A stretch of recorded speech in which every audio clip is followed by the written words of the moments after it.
তিনতলা চারতলা তাহলে কি হবে? তাহলে উঠবে কি এখান থেকে উঠবে উঠে ছাদে যাবে। এটা হচ্ছে কি মানে বাড়ির রুমের ভেতর যে উঠবে সে এখান থেকে উঠবে উঠে লাইন এই উঠবে ছাদে চলে যাবে। আর তলা দিয়ে যে উঠবে সে এখান দিয়ে যাবে, এখানে আসবে, এখান দিয়ে আসলো তো কিন্তু তলা এখানে দরজা পড়লো পড়ে এইখানে আসলো, এখান দিয়ে উঠতে পারি। তাহলে এখান থেকে গিয়ে আমরা যদি উঠি তাহলে এখান থেকে ওঠার কোনো প্রশ্ন নেই, কারণ আমি এদিক থেকে উঠছি।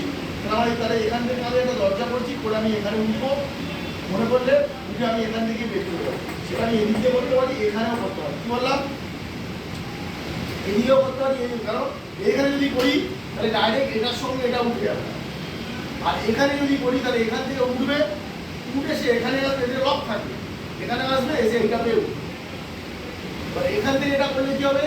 এই সিঁড়ির সঙ্গে এটা ডাইরেক্ট এলিভেশনে আসবে। তার থেকে সাইডে করলে এই দরজার অনেক সেফটি থাকবে, কারণ এবার থেকে এসে এ উঠবে, এ যতক্ষণ উঠবে এখানে থাকতে হবে, যে এদিকে আসতে হবে তাও উঠতে হবে। বুঝলো? তাহলে এখানে আমি দরজা করছি, কারণ দুটো দরজা কোন প্রান্ত থাকবে দেখতেও ভালো লাগে। আর আমি এখানে একটা দরজা করছি, দরজার হাইট করি, এখান থেকে কত বাদ দেবো? 250 বাদ দেবো। ওকে, দেওয়ার পরে আমি এদিকেও দরজা করতে পারি, এদিকেও করতে পারি, কোনো ব্যাপার। এদিকে দেওয়ার পর 250 বাদ দেবো। চলো দরজাটা আমি ধরে নিচ্ছি।